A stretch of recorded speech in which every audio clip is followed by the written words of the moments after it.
이런 것도 여러분들한테 공지를 드리고 이제 해설을 시작하겠습니다. 인하대 문제이고요.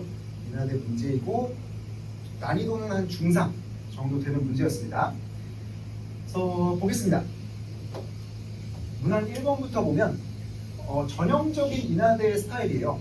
전형적인 인하대의 스타일이고 뭔가 장문 논술, 그러니까 반론, 재반론까지 포함해가지고 긴 논술을 요구하는 게 인하대, 아주대 이런 약간 중위권 대학들의 특징인데요. 전형적인 정형화된 유형으로 나온 문제였습니다. 볼게요. 가에서 밑줄 친 두 가지 방안 중 하나를 고른 뒤 나 말을 모두 활용하여 자신이 선택한 입장을 정당화하시오라고 해서, 그리고 주장에 예상되는 반론과 재반론을 포함하시오라고 해서 요구사항은 딱 하나예요. 요구사항은 딱 하나고 가에 두 가지 입장이 나온다 그랬어요. 우리 항상 두 가지 입장이 나온다, 두 가지가 나온다, A, B가 나온다. 그럼 우리 무슨 관계라 그랬지? 두 개가 나온다. 우리 논술 그날까지 계속 기억해야 돼. 여러분들 2라는 숫자에 대해서 노이로제를 가져야 돼요. 두 가지가 나오면 무슨 관계다? 뭔가 미약하게 들었어요. 뭔가 약간 소심한 용기, 약간 그런 답안을 들었어. 대립관계다. 여러분들 두 가지 관점이라 그러면 무조건 대립관계라고 생각을 일단 하시고 공통점, 차이점을 찾을 생각을 먼저 하셔야 됩니다. 그래서 밑줄 친 두 가지 방안 중 하나를 고른 뒤 나 말을 모두 활용하여, 그러니까 두 가지 대립되는 관점이 있어. A랑 B라는 관점이 있는데 그 중에 하나를 선택하고 그리고 그거를 정당화하는데 나만의 근거들을 전부 활용을 해라. 빠짐없이 얘기들을 넣어라. 그러니까 4개 제시문에 나온 얘기들을 빠짐없이 근거로 활용하라는 말은 여러분들이 뭘 정확하게 해야 된다는 뜻이겠어요? 근거들을 빠짐없이 여러분들이 활용해야 된다는 말은 여러분들이 내용을 도표로 정확하게 정리를 해줘야 된다는 뜻입니다. 도식화를 해서 여러분들이 이따가 8, 9페이지에서 보듯이 제가 다 도식화를 해놨어요. 그래서 이런 식으로 어떤 틀을 구성을 해서 시험장에서 연습지를 안 줄 가능성이 높지만 상당수의 학교들은 여러분들이 옆에다 이런 식으로 표로 좀 그려놓을 필요가 있습니다. 그래서 정보들을 정확하게 알아보고 싶게 정리를 해놔라. 이렇게 정리해놓지 않고 그냥 느낌으로 읽게 되면 근거들을 놓치게 된다. 이런 얘기들을 들었어요. 그래서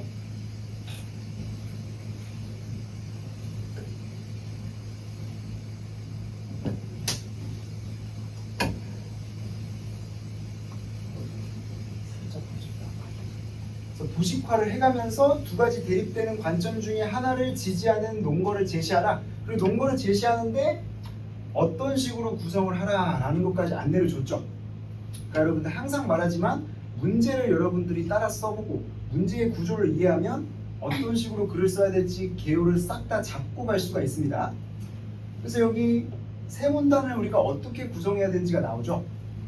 그래서 주장, 반론, 재반론 이런 식으로 문단을 구성을 하라까지 문제에서 정보를 주고 있어요. 그래서 그러니까 이런 식으로 얘기를 해볼 수가 있겠죠. 주장하고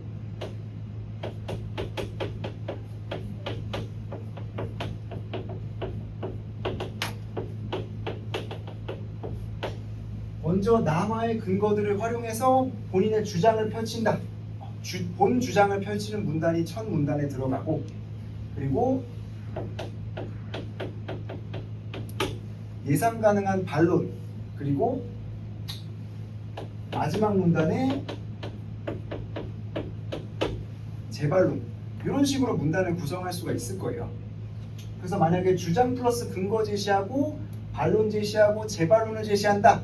그러면 각각 세 문단으로 나눠서 총 1100자 중에 뭐 300자, 400자, 400자 뭐 이런 식으로 될 수가 있겠죠. 그래서 400자, 400자, 300자 이렇게 될 수도 있고, 아니면 반론하고 재반론을 같이 얘기할 수도 있어요.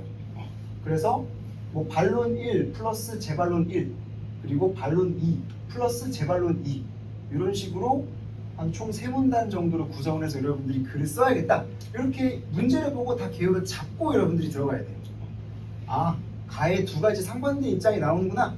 상반된 거 뭐에서 상반되는지 그 키워드 찾아야겠다. 이 생각 먼저 하셔야 되고, 그리고 남화를 어떻게 활용해서 내가 표를 어떻게 그릴 것인가 요거 고민해 봐야겠다.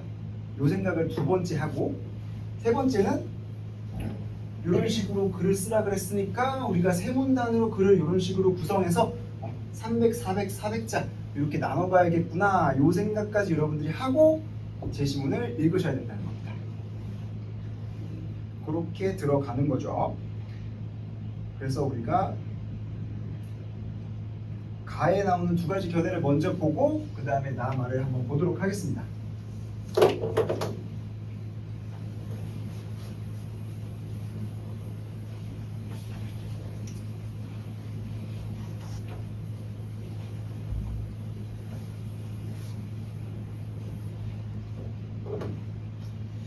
그래서 가에는 두 가지 상반되는 관점이 드러난다고 했는데 지금 여기에는 밑줄이 안 그어져 있는데 여러분들이 시험 보는 거에는 밑줄이 그어져 있었을 거예요.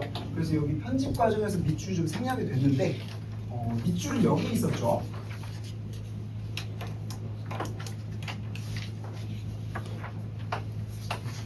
원래 밑줄은 여기 가의 마지막 문단의 밑에서 두 번째 줄에 있었습니다.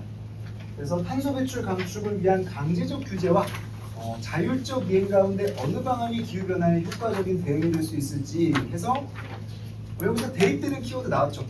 A, B, 대립관계 키워드 여기서 나왔죠. 그래서 상반되는 관점이라고 했는데 벌써 상반되는 내용이 나왔어요. 뭐랑 뭐가 상반이 되나?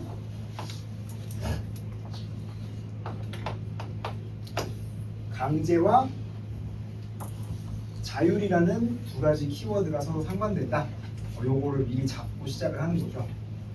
그래서 여러분들 제가 저번에 이제 대리버쌍 30개 이렇게 해가지고 나눠준 게 있는데 거기도 보시면 이제 쫙 나와 있을 거예요. 그래서 뭐 자율과 통제가 반대말이다. 뭐 결과론과 의무론이 반대말이다. 이런 식으로 해가지고 이제 대리버쌍들 쫙 30개 정도 줬을 텐데 매번 문제 풀 때마다 그것들 기억을 하면서 되새겨 보세요. 그래서 저번에도 결과론하고 의무론 나왔었죠. 거기도 대리버쌍에 보면 있단 말이에요. 그래서 여러분들이 그런 식으로 한 30개 정도 개념들의 대리버쌍들을 머릿속에 정확하게 두고 있으면 거의 대부분의 주제들이 그거랑 겹칠 겁니다. 그래서 이런 식으로 두 가지만 좀 나오면 그것들 중에 하나에 겹칠 가능성이 높다. 이렇게 생각하고 들어갈 수도 있어요. 그래서 강제와 자율 중에서 어떤 것이 기후변화 대응에 효과적인가? 라는 두 가지 관점이 제시됐다고 했어요. 가에 나온 관점은 그렇게 두 가지이고 그 두 가지가 예시가 드러나 있습니다. 빠르게 볼게요. 예시입니다.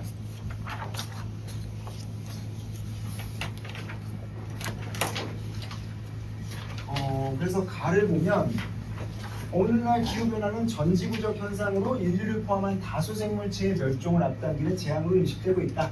기후변화가 심각하다는 얘기고 이런 기후변화의 주요 원인은 산업화 이후 가속화되고 있는 온실가스의 과도한 배출이 있으며 그냥 기후변화의 원인 얘기를 하고 있죠. 온실가스 배출이 되고 있다. 그냥 계속해서 문제 상황 얘기를 하고 있고요. 그러면서 따라서 가장 확실한 대책은 대기로 배출되는 이산화탄소의 양을 최대한 빠르게 줄이는 것이다. 그래서 이산화탄소의 양을 최대한 빠르게 줄이는 것, 요것이 어떤 요거까지 해서 문제 상황을 제시한다라고 볼 수가 있겠죠. 이 문제 상황에 대한 두 가지 해결책을 주고 있는 제시문이다. 이렇게 여러분들이 읽어주셔야 되고요. 봅시다. 현대사회는 탄소 문명이라고 해도 과언이 아닐 정도로 산업발전에 필요한 모든 에너지를 화석연료에서 얻고 있기에 탄소 배출을 규제하자는 것은 사실상 개발도상국의 경제발전을 제한하는 것이 될 수 있다라고 하면서 문제 상황에서 한층 더 나아가서 좀 더 심화된 문제점을 얘기하고 있어요. 심화된 문제점. 그러니까 이거는 그냥 상황을 제시하는 거고 우리가 지금 해결해야 될 문제점 첫 번째가 뭐다? 첫 번째가 뭐다라는 걸 제시하고 있죠. 첫 번째가 개발도상국의 경제 발전을 제한한다. 그러니까 탄소 감축을 위한 노력을 해야 되는데 탄소 배출을 규제하기 위해서는 불가피하게 개발도상국에게 어떤 경제 발전의 발목을 잡게 된다 라는 문제점이 있었죠. 그래서 첫 번째 문제점이 이렇게 발생을 했고요. 두 번째 문제점이 또 있나 봅시다. 또한 온실가스의 대부분을 차지하는 이산화탄소는 대기 중으로 확산되는 정도와 범위가 매우 큰 기체로 배출과 동시에 지구 곳곳으로 퍼져나가 지구의 평균 기온을 높이는 특징이 있다 하면서 이런 확산성으로 인해 선진국이 배출한 이산화탄소는 태평양에 있는 작은 섬나라들에도 영향을 미치기에 일부 국가의 감축 노력만으로 지구온난화를 막기는 매우 어렵다 해서 온실가스의 어떤 성질이 문제가 된다 라고 나와 있어요. 첫 번째가 개발도상국의 경제발전에 제한이 된다 라는 게 첫 번째 문제점이었고, 두 번째 문제점 온실가스의 어떤 성질이다? 확산성이라는 성질이 있다. 확산성이라는 성질로 인해서 어떤 문제가 생긴다? 일부 국가의 감축 노력만으로는 지구온난화를 막을 수 없다. 그렇죠? 그러니까 이게 뒤에 나오는 얘기랑 이어지는 얘기예요. 그러니까 이게 뒤에 뭐 공유지의 비극 이런 얘기 같이 나오잖아요, 여러분들. 공공재 이런 얘기도 뒤에 나오는데, 그러니까 한 국가가 겁나 열심히 이산화탄소 배출을 막았어. 그러니까 진짜 막 하라는 거 다 하고 감축 노력을 다 했는데 바로 옆 국가가 그냥 다 어겨요. 그러면 그 잘 지킨 국가는 자기네들이 노력한 만큼의 그런 환경 보호 성과를 누릴 수 있을까? 못 누리죠. 뭐 그런 문제를 지적하는 거예요. 그래서 확산성이 있기 때문에 한 곳에 머무는 것이 아니라 대기라는 것은 모든 나라가 공동으로 누리는 거기 때문에 한 국가의 노력만으로는 그게 내 노력이 충분하지가 않다. 그런 얘기가 나오고, 이제 다른 제시문에서는 여기서 조금 더 발전을 해서 그래서 확산성 때문에 일부 국가의 노력이 충분하지 않다. 그래서 모든 국가가 결국엔 노력을 안 할 것이다. 이런 문제점도 제기를 합니다. 그래서 그런 문제점으로까지 이어질 수 있는 성질인데, 여기서는 확산성으로 일단은 일부 국가의 노력만으로는 막기가 어렵다. 왜냐면 다른 국가들이 똑같이 노력을 안 할 수 있으니까 이런 얘기를 하고 있는 거죠. 그래서 이런 확산성 이런 말들 여러분들이 잘 써주면 글에 대한 이해도를 이런 디테일한 데서 드러낼 수가 있는 거예요.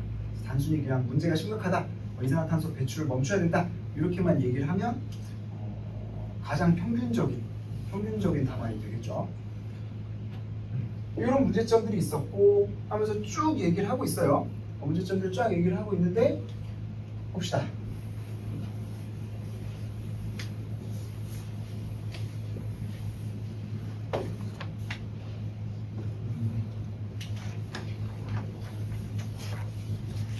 바로 넘어가 버렸네요.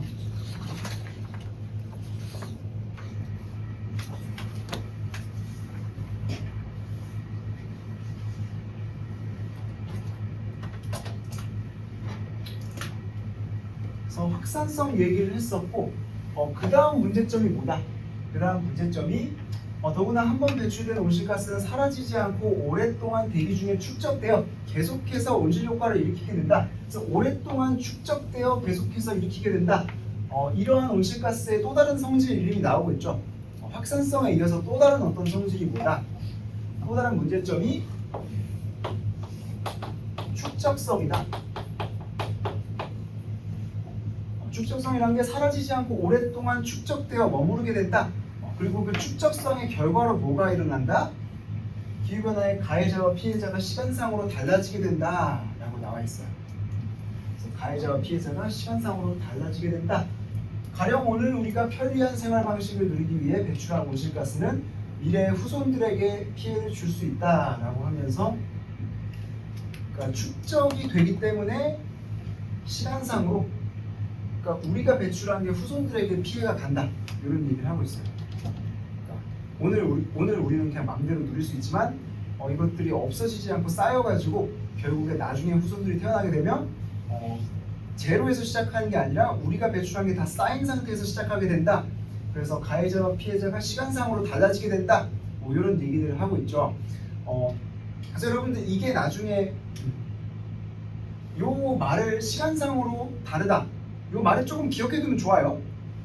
왜냐면 나중에 여러분들 환경윤리, 생태윤리에서 요 말 계속 나오고 환경윤리, 생태윤리에서 요 말이 계속 나오면서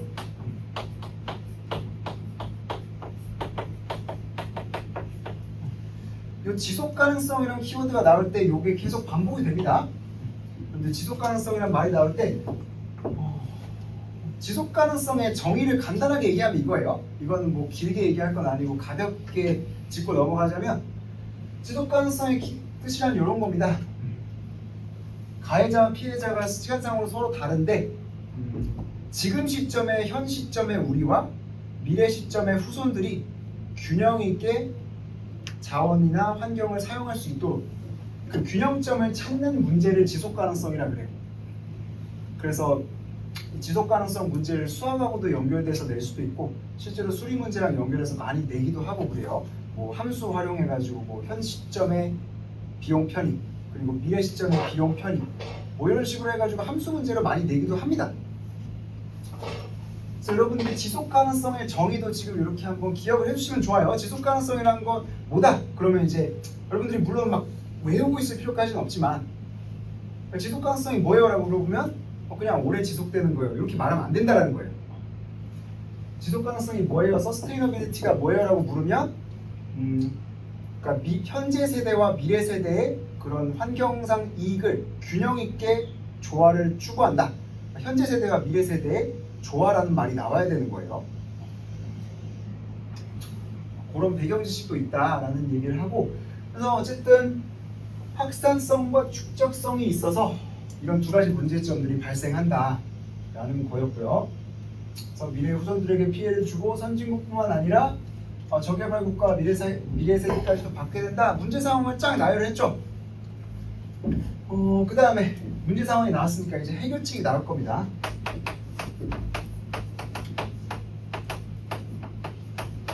그래서 이 해결책이 두 가지로 나뉘어서 나올 거예요. 그래서 쫙 보면 교토의정서라는 얘기가 나오고 뒤에 이제 다음 페이지에 보면 파리 기후 협약 얘기가 나옵니다. 그리고 파리 기후 협약과 교토의정서가 각각 강제적 수단과 자율적 수단 중에 뭐에 해당하는지를 여러분들이 찾아야 되는 문제가 될 거예요. 한번 보겠습니다.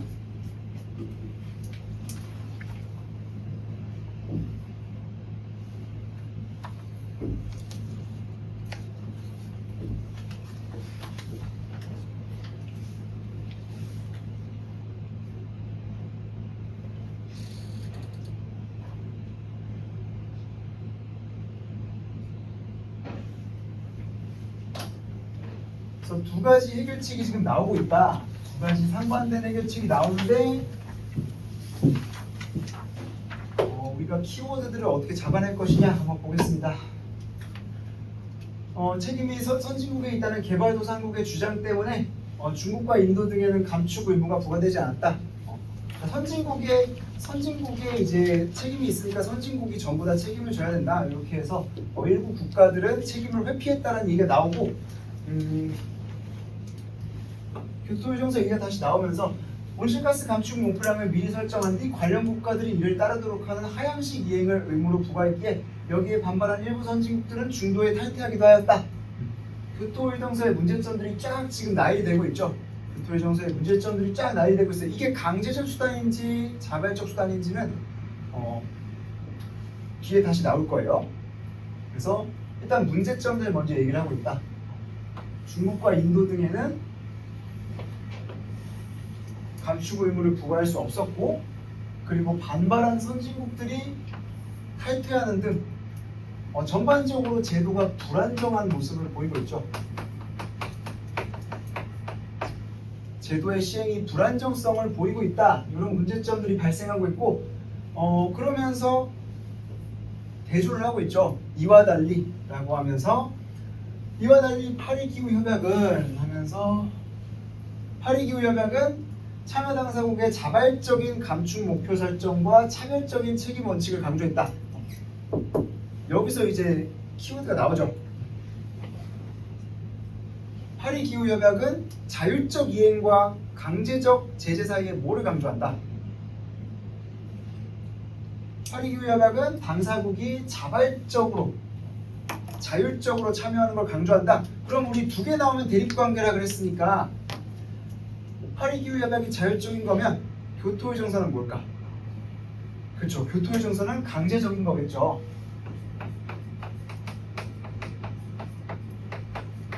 강제적인 거고, 그리고 이런 것들. 그러니까 여러분들이 하나를 잡으면 그 반대쪽에는 그 대리버를 적용시키라 그랬죠. 그래서 자발적이고 차별적인 책임 원칙. 그러니까 파리기후협약이 차별적인 책임 원칙이면 교토의 정서는 이것과 반대로 어떤 책임을 부과할까요? 차별적인의 반대말. 그렇죠. 보편적이 될 수도 있고 조금 더 약간 책임의 부과 이런 거랑 맞게 말하면 뭐 일괄적, 일률적 뭐 이런 것들이 될 수도 있겠죠. 그래서 얘는 자발적이고 차별적이고 얘는 강제적이고 일률적인 거야. 여러분들이 독해를 할 때 이렇게 좀 세밀하게 독해를 해야 된다는 거예요. 그냥 쓱쓱쓱 읽고 넘어가서 생각나는 말만 쓰는 게 아니라 차별적이라는 단어가 나왔어. 그러면 반대쪽에 얘는 일률적이겠네 라고도 생각해서 거기에 해당하는 단어들을 쓸 줄 알아야 된다. 일률적이다. 그러니까 각국의 상황과 실정 이런 거를 충분히 고려하지 않고 그냥 위에서 다 결정해가지고 너네 결정했으니까 지켜 이렇게 간다라는 거죠. 강조함으로써 쉽게 전 세계의 합의를 끌어낼 수 있었다. 이렇게 자발적이고 차별적이었기 때문에 쉽게 합의를 이끌어낼 수 있었대네요. 이거는 뭐 장점에 해당하겠죠. 합의가 쉬웠다라는 장점이 있다라고 얘기를 하면서 자율적 이행에 합의한 주요 당사국들인 미국, 중국, 브라질, 인도, 유럽연합 등도 따라서 파리기후협약을 비준함으로써 기후협정으로서는 최초로 포괄적인 효력을 지닐 수 있었다. 두 번째 장점 또 나오죠. 파리기후협약은 교토협정서랑 달리 합의를 쉽게 이끌어낼 수 있었고 또 최초로 포괄적인 효력을 지닐 수 있었대요.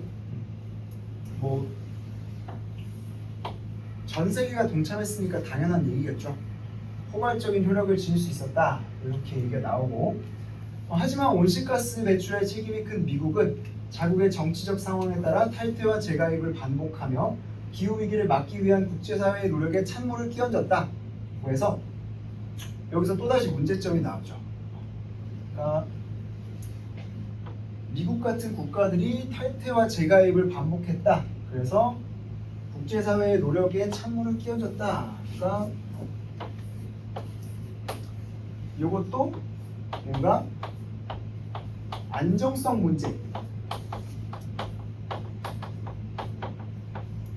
참여의 안정성이 떨어졌다. 이런 키워드화로 얘기를 할 수가 있을 겁니다.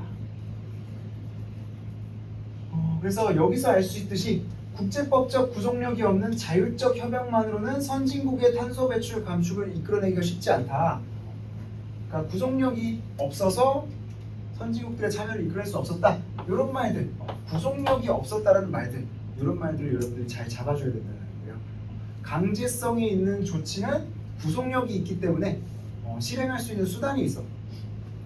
근데 우리가 어떤 자율적인 해결책 하면 항상 나오는 말이에요. 자율적인 해결책 하면 우리 전형적으로 항상 나오는 얘기입니다. 안정성이 떨어져. 그리고 강제성이 없어서 뭔가 지속적으로 실행을 담보할 수가 없어. 이런 얘기들. 여러분들 그런 거잖아요. 나에게 모든 자유를 맡겨주면 저는 정말 열심히 공부하고 매일매일 과제하고 복습하고 정말 저의 실정에 맞게 자발적으로 차등적으로 나에게 실정에 꼭 맞는 공부를 하겠다라고 다짐을 하고 뭔가 하나둘씩 너무 본인의 자유를 맡기기 시작해. 그래서 막 학원을 끊어. 그리고 막 요것도 끊어. 그리고 당장 나는 내일부터 모든 걸 혼자 하겠다 이래. 그럼 한 일주일 가다가 항상 나타나는 문제점이 뭐예요? 안정성이 떨어져. 그러니까 막 했다가 안 했다가 계속 반복을 해. 그러니까 자기 그때그때 상황이나 기분에 따르면 그렇게 되고, 그리고 구속력이 없어서 뭔가 이제 내가 하기 싫을 때도 할 수 있는 그런 동력이 없어. 그래서 결국에는 이렇게 흐지부지 되다가 이제 결국에 안 하게 돼. 이런 문제들이 발생한다는 건데, 뭔가 자율적 해결책에 기반한 자율적 해결책을 주장하는 모든 얘기에는 이런 얘기들이 따라 나온다고요. 따라 나오고, 구속력이 없다라는 말과 또 같이 나오는 말이 또 뭐냐면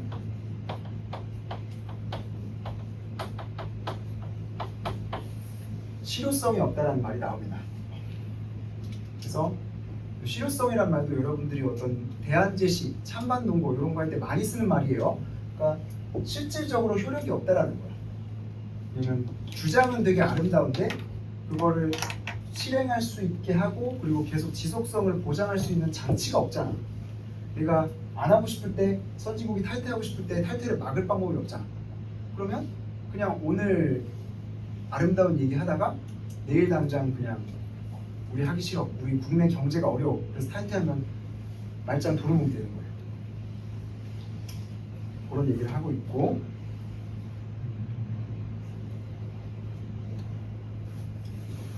이런 문제점들을 쫙 얘기를 하면서 이제 뒤에 뭐 탄소배출 감축을 위한 자율적 이행과 규제 가운데 어느 방안이 효과적인 대응이 될 수 있는지 논쟁이 진행 중이다 해서 두 가지 방법을 대립되게 놓고 있다라는 얘기를 하고 있고요.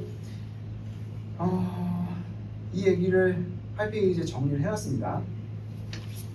정리를 해놨고, 여러분들 실제로 문제를 풀 때 이렇게 도표를 그리셔야 돼요. 도표를 그려야 되고, 나랑 똑같이 그리진 않아도 되지만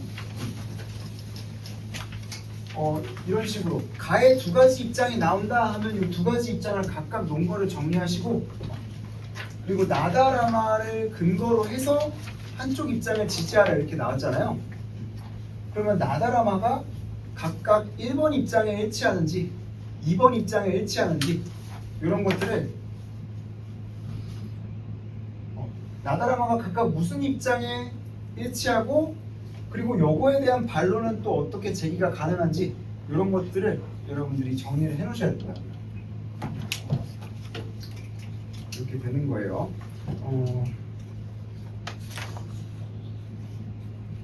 여러분들 이거 지금 잘만한 내용이 아닐 것 같은데, 근데 이거 글 보면 이런 것도 다 안 들어가 있어서 제가 말하는 거예요. 그러니까 좀 졸리면 필기를 하든지 해서 좀 들으려고 노력을 하세요.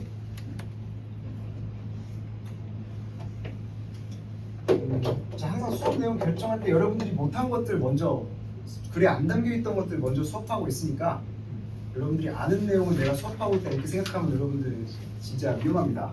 본인이 뭘 알고 있고 모르고 있는지도 모르고 있다는 거예요.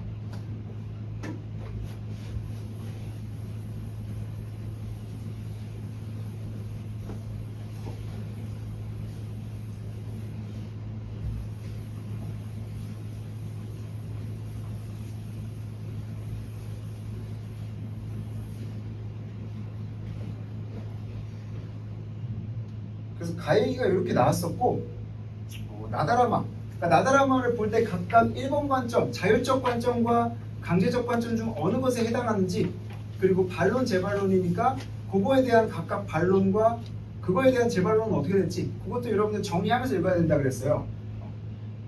나다라마를 빠르게 보겠습니다.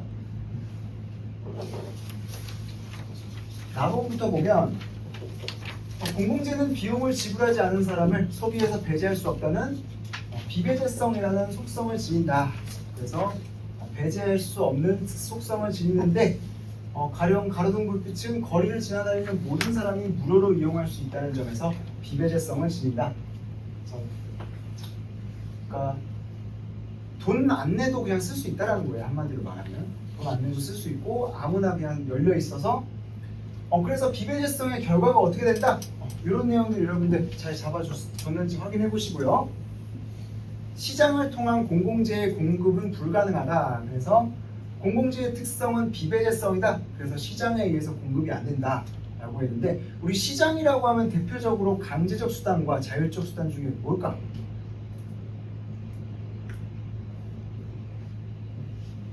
우리 여기서도 대리버로 딱 잡아낼 수가 있어야 돼. 시장이라 그러면 자율적 수단과 강제적 수단 중에 뭐예요? 그렇죠. 시장이라는 건 자율적 자발적 수단이고 시장을 통해서는 공공재가 공급이 제대로 된다 안 된다. 시장에 기반한 해결책은 공공재에서는 안 먹힌다. 그러니까 이 글은 자율적 수단과 강제적 수단 중에 뭐를 강조하는 얘기가 되겠어요. 요거랑 반대로 강제적 수단을 선호하는 이야기가 될 겁니다. 그래서 시장을 통해서는 공급이 안 되고 그런 거죠. 그러니까 뭐 공중화장실 같은 거 아니면 누구나 다 돈 안 내고 쓸 수 있는 거 그런 거를 만약에 내가 진짜 돈을 벌고 싶어 그래서 내일부터 막 나 이제 강의료 다 모아가지고 사업 하나 할래 이렇게 생각을 하는데 그런 걸 할 때 내가 공공을 위한 그런 걸 할까? 공중화장실 이런 걸 내가 사업으로 할까? 절대 안 되죠. 왜냐면 그냥 아무나 돈 안 내고 쓸 수 있잖아. 돈을 안 내는데 내가 거기로부터 어떻게 이익을 취해요? 그런 거죠. 돈을 안 내면 너 나가 이렇게 할 수 있는 게 배제성이에요. 근데 그런 것들을 걸러낼 장치가 없는 게 비배제성이고 그래서 시장이 이거 공급이 안 된다. 왜 시장을 통해서 공급이 안 돼요? 아무도 자율적으로 공급 안 하려고 하잖아. 내가 공중화장실을 왜 만들어? 나 돈 벌고 싶은데 이렇게 되는 거죠. 그래서 결국에 시장을 통한 공급이 불가능하니까 누가 공급의 주체가 돼야 된다 라고 얘기를 할 것 같아요. 요걸 보고 여러분들이 짐작을 할 수 있어야 돼요. 시장을 통한 공급이 불가능하다 라고 하면 어떤 자율적인 주체가 아닌 어떤 주체가 공급을 해야 된다. 공동체라던가 정부라던가 이런 식으로 이런 단위어들이 주체로 나오겠구나. 이런 것도 여러분들이 좀 쏙쏙 떠올리면서 메모를 해가면서 볼 수 있어야 됩니다. 그래서 자유주의 대 공동체주의 요거랑도 일치하는 얘기잖아요. 시장을 통한 공급이 안 되고 공동체나 정부가 공급을 해야 되는데 하면서 쫙 얘기가 계속 나오죠. 하지만 공공재는 복지 증진의 중요 요소이기에 시장을 통한 공급이 어렵다고 해서 공공재 혜택을 포기할 수는 없으므로 그래서 여기서 얘기를 하고 있죠. 공동체가 주체가 돼서 공공재를 공급하고 유지해야 된다. 공동체의 반대말 개인이 시장에서 공급하지 못하니까 공동체가 나서서 공급하고 유지해야 된다라고 나오면서 어떻게 해야 된다 구체적인 방안도 얘기를 하고 있는 거죠. 공공재를 제공하기 위해 필요를 먼저 파악한 뒤 공동체는 먼저 필요를 파악하고 그리고 우선 공급해야 할 항목을 선정해야 된다. 우선 공급할 항목을 선정한다. 필요를 조사하고 우선순위를 정하고 그리고 자원을 배분해야 된다. 이렇게 공동체의 의무가 나오고 있죠. 하면서 가로등 설치 요구와 노후화된 보도블록 교체 요구는 각각 이렇게 보도블록에 대한 필요를 파악된다라고 하면서 공동체가 어떤 식으로 공공재를 공급해야 되는지 공공재 생산의 방법까지 얘기를 하고 있는 거죠. 이런 식으로 공동체가 주체가 돼야 되고 그 방법은 필요를 파악하고 공급해야 할 항목을 선정하고 자원을 배분한다. 이렇게 세 가지로 나뉘는 겁니다. 그래서 만약에 이걸 비판할 거면 이런 거에 문제점도 얘기를 할 수 있다는 거예요. 공동체가 어떻게 필요를 정확하게 파악해? 이게 뭐 계획경제냐? 이러면서 이런 부분도 얘기를 할 수 있다는 거예요. 비판을 할 때. 그래서 이런 것들을 꼼꼼하게 잡으시라는 거예요. 그냥 놓치고 넘어가면 안 된다는 거예요. 그리고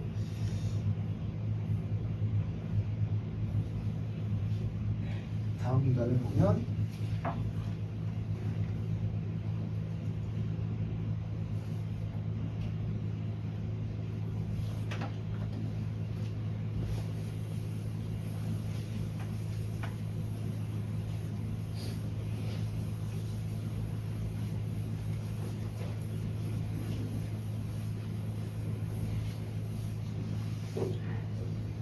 그래서 공동체가 주체가 돼서 공공재를 생산해야 된다. 여기까지 나왔는데 공공재가 사회 전체에 이익을 준다는 점에서 보면 각 구성원은 공급 과정에 협조해야 할 도덕적 의무를 진다. 각 구성원은 이렇게 해야 할 의무를 진다 라고 나오면 뒤에는 항상 무슨 말이 따라오겠어요? 근데 그 의무를 행하지 않는다. 뭐 이런 얘기가 나오겠죠. 그래서 어떻게 해야 된다. 이렇게 항상 뭔가 좀 이런 아름다운 얘기라고 그 아름다운 얘기가 지켜지는 식으로 글이 전개되진 않잖아요. 도덕적 의무를 갖는데 그쵸? 도덕적 의무를 갖는데 협조하지 않을 동기를 가진다. 역시 성악설이 맞았어. 협조하지 않을 동기를 지닌대요. 그래서 공급 과정에 참여하지 않아도 해당 공공재의 혜택을 누릴 수 있기 때문에 비배제성이 없기 때문에 그래서 협조하지 않는다라는 거예요. 어떤 구성원은 이기적 동기로 협조하지 않고 그 결실만 누리려 할 수 있다. 이기적 동기로 협조하지 않고 결실만 누리려 한다. 우리 이런 문제점을 네 글자로 뭐라 그래요? 얄미운 놈 말고 그렇죠. 무임승차한다 그러죠.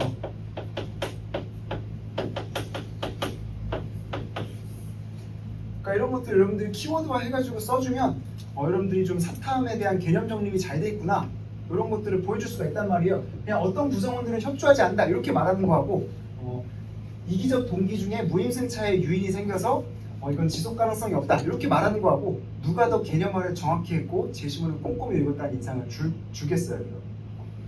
그래서 이런 단어들도 여러분들 좀 개념화를 잘 해버릇해라. 제시문을 읽으면서 이런 얘기 계속해서 드리고요. 결실만 누리려고 할 수 있다 하면서 비용을 지불하지 않고 공공재를 사용하여도 비용을 지불한 다른 구성원이 해당 공공재를 사용할 기회가 줄어드는 것은 아니기 때문에 죄책감을 덜 느끼게 되어 이기적 동기가 강화된다. 죄책감을 덜 느끼게 된다 뭐 이런 얘기도 나오죠. 그러니까 뭐 공중화장실을 계속 예로 들면 그런 거예요. 그러니까 내가 공중화장실 아무리 더럽게 써도 제가 못 쓰는 건 아니잖아. 그러니까 뭐 내가 나 정도 이렇게 해도 큰 피해는 안 주겠지. 뭐 오염물질 내가 배출해도 제가 뭐 숨 못 쉬어서 죽는 거 아니잖아. 그러니까 이 정도는 괜찮겠지 라고 해서 실제로 사회적으로 최적인 양보다 계속해서 점점 더 오염 행위를 더 한다라는 거예요. 죄책감을 덜 느끼게 되기 때문에 그런 얘기들을 하는 거고, 그러니까 이런 심리적 동기 때문에 결국에 심리적 동기 때문에 뭐가 잘 이루어지지 않는다? 협조를 잘 이끌어내기가 어렵다. 협조를 잘 이끌어내기가 어렵다라고 얘기가 나오면서 근데 이 제시문은 자발적으로 하자는 제시문이 아니잖아. 자발적으로 하자는 제시문이 아니니까 협조를 안 하면 어떻게 하자 그러겠어요? 협조시키자 이렇게 말을 하겠죠. 그렇게 간다라는 흐름을 파악을 했어야 된다. 그래서 소수 구성원의 비참여는 공공재의 효과적인 공급에 위협이 되지 않는다. 소수가 안 참여하는 건 괜찮아. 몇 명 애들이 좀 하는 건 괜찮은데, 하지만 다수가 자신의 도덕적 의무에도 불구하고 앞서 언급한 동기에 따라서 참여하지 않는다면 공급이 실패하게 돼. 그러니까 이런 애들이 다수면, 무임승차자가 다수면 공공재 공급은 제대로 될 수가 없고, 그래서 결국에 나오죠. 구성원의 자발적 기부에 의존하지 말고 결국에 어떻게 해야 된다?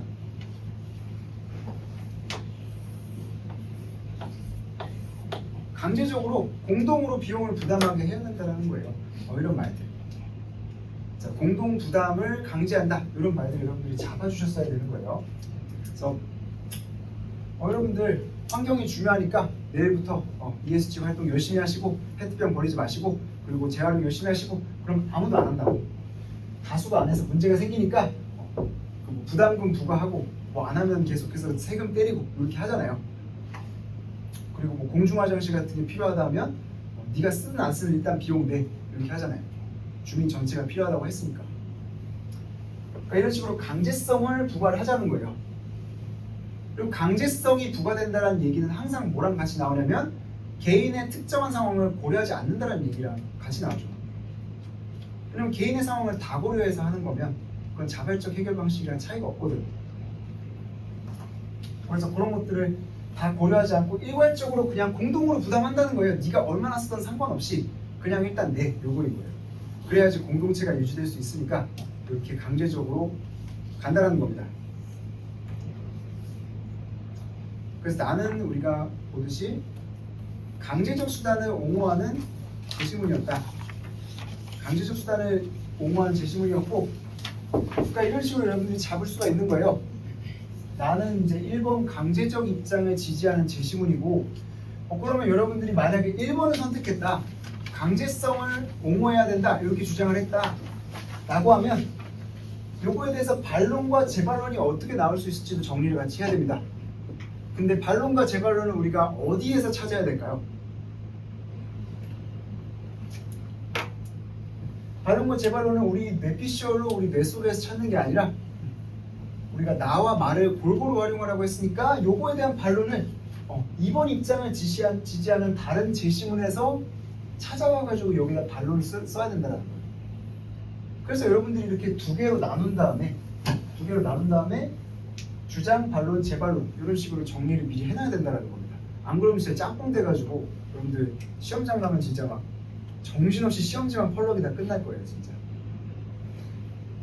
그래서 이렇게 미리부터 메모하는 습관 계속해서 들이시길 바라고, 메모할 때는 항상 이런 식으로 항상 우리 이분법적으로 사고하라 얘기하잖아.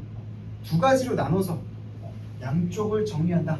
이런 식으로 이분법적으로 메모에도 기술을 활용하시기 바랍니다.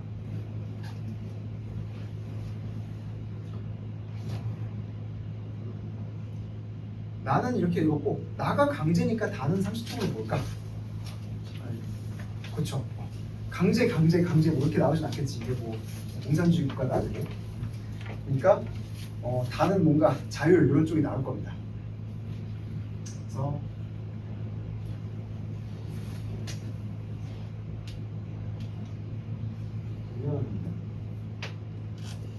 우리 흔히 봤던 공리주의 얘기가 나오겠죠. 그래서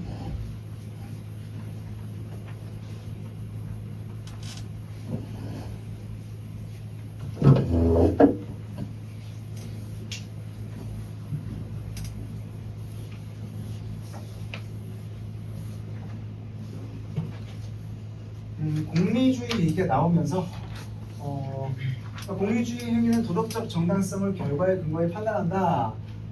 사회 전체의 이익을 극대화할 때만 허용된다라고 얘기하면서 존 스튜어트 밀 얘기를 하고 있네요. 이 사람 얘기는 여러분들이 사문, 생윤, 윤사 이걸 많이 했다면 사실 조금 익숙해질 수도 있어요. 보자마자 알 수도 있어요.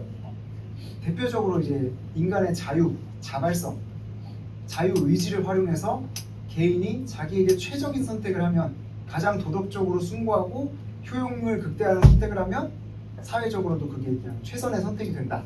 이런 주장을 한 대표적인 자유주의 철학자죠.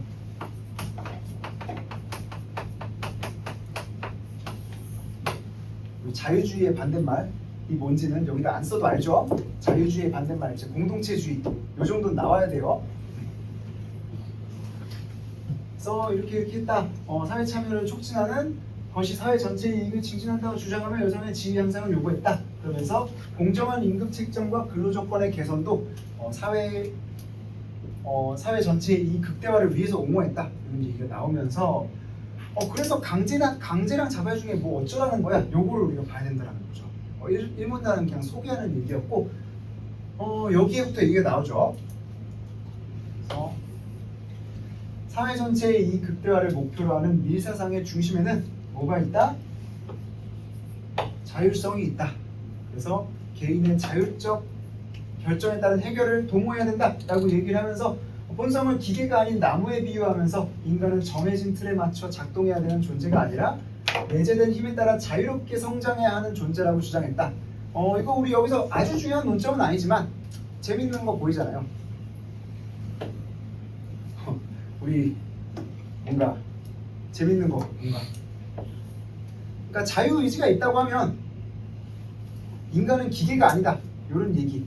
우리 저번에 이건 여러분 그냥 듣고 넘기면 돼요. 지금 기억 안 나도 상관없어요. 그러니까 인간은 자유의지가 있고 그 자유의지에 따라서 자발적으로 결정할 수 있다. 이런 얘기가 나오면 그거랑 반대되는 얘기가 우리 뭐라 그랬어요? 이거는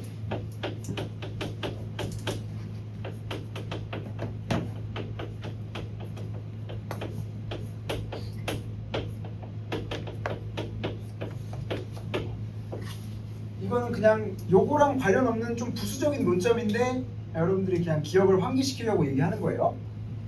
그러니까 밀은 인간이 자유의지가 있다라고 자율적인 존재라고 얘기했어.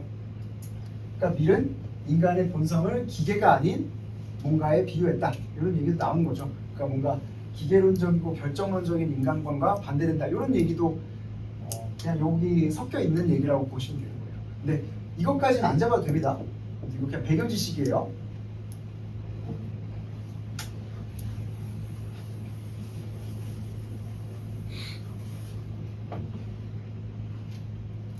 인간 본성을 기계가 아닌 나무에 비유하면서 인간은 정해진 틀에 맞춰 작동해야 되는 존재가 아니라 내재된 힘에 따라 자유롭게 성장해야 되는 존재다.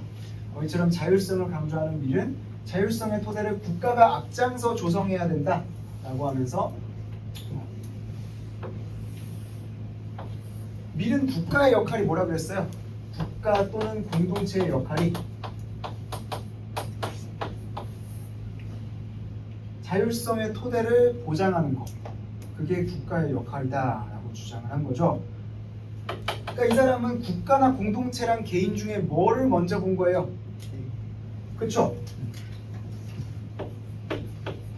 공동체의 반대말 개인, 대립 개념 간의 상관관계, 무슨 관계예요? 개인이 우월한 관계다. 개인이 우월한 관계라서 그럼 열등한 존재인 국가 또는 공동체는 어떤 역할을 해야 된다? 보조적 역할을 해야 된다. 이런 식으로 여러분들이 계속 틀을 잡으면서 글을 읽을 수 있어야 된다는 거예요. 그냥 읽는 거랑 틀을 잡으면서 읽는 거랑은 완전히 여러분들 다릅니다. 여러분들 머릿속에서도 비슷한 일들이 일어나야 된다는 얘기예요. 그래서 공동체나 국가는 보조적인 역할, 개인의 자율성을 보장하는 역할만 해야 되고 그 보장하는 방법으로 미리 뭘 주장하고 있다? 방법으로서 교육을 먼저 주장하고 있다. 교육을 주장하고 있고 그리고 또 뭘 주장하고 있다? 정치 참여의 기회 제공. 두 가지를 통해서 국가는 개인의 자유를 보장해줘야 된다 이렇게 얘기를 하고 있는 거예요.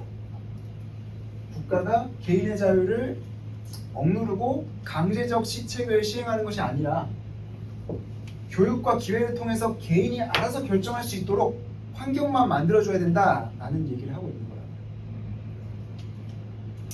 거예요. 이런 키워드들 여러분들 잡아뒀다가 반론, 재반론 할 때 써먹으셔야겠죠.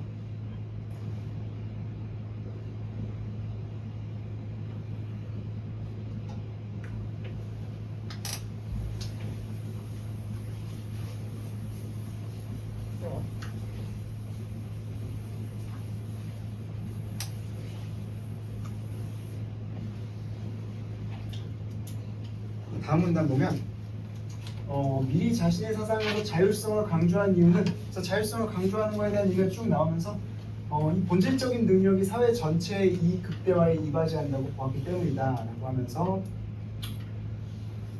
그러니까 개인의 자율성 극대화가 사회 전체의 이익 극대화로 이어진다 라고 하면서 한 개인을 위한 선택을 내릴 때 그 개인의 역량, 선호, 환경에 최적인 선택을 내린다면 그 결정은 다른 결정들보다 그에게 큰 이익이 될 것이다. 개인의 역량, 선호, 환경에 최적인 선택을 내리게 한다.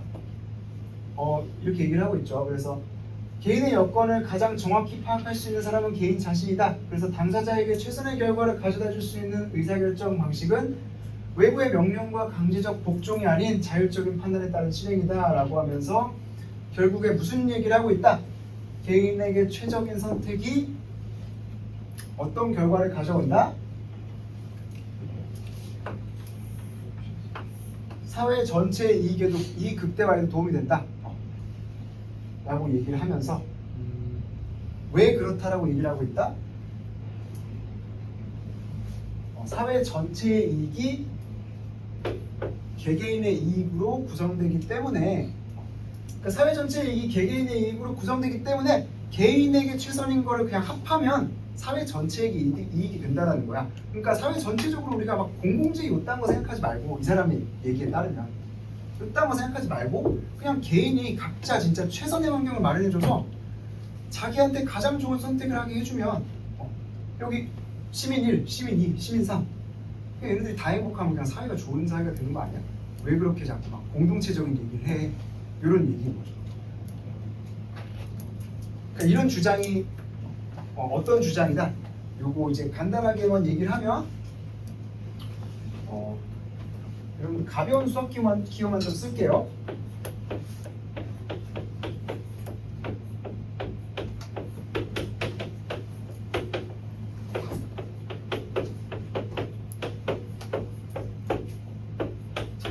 그러니까 이게 자유주의랑 공동체주의를 가르는 제일 중요한 전제예요.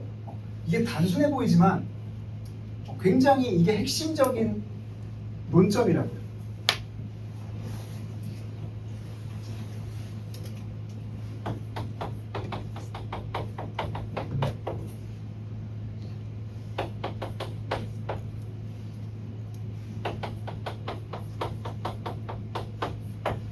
그러니까 자유주의에서는 맞다. 개인의 이익의 합이 사회 전체의 이익이다. 그러면 우리는 뭐만 보장해주면 돼? 개인의 이익만 보장해주면 된다라는 거잖아. 근데 공동체주의는 뭐라고 말한다? 그게 아니라고 얘기를 합니다. 개인의 이익의 합이 사회 전체의 이익이 아니라고 얘기를 하는 거예요. 이게 공동체주의와 자유주의의 가장 큰 차이점이에요. 그리고 이제 공동체주의, 자유주의는 매년 몇 학교에서는 무조건 나옵니다. 무조건. 안 나온 적이 없어요.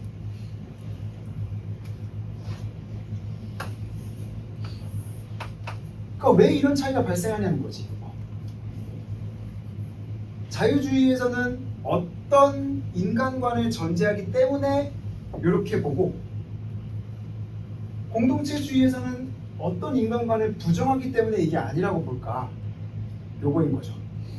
자유주의에서 우리 어떤 인간관을 주장한다. 기억나는 사람 있나요? 눈빛 시그널이라도 보내면 내가 그냥 텔레파시로 읽을게.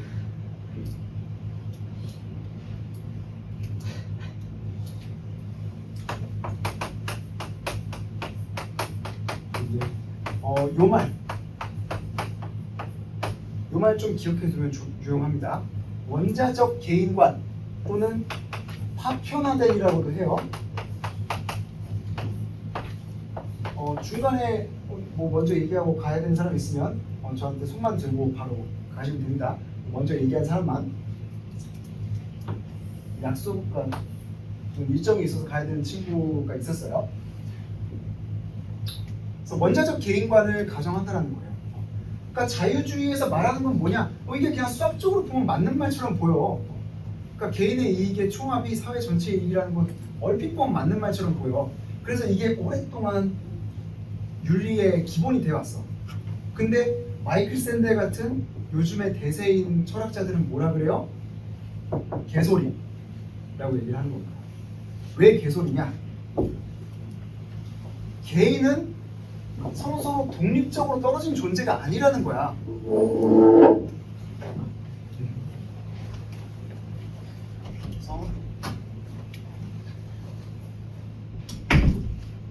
그러니까 이게 참이려면 뭐가 성립을 해야 되냐면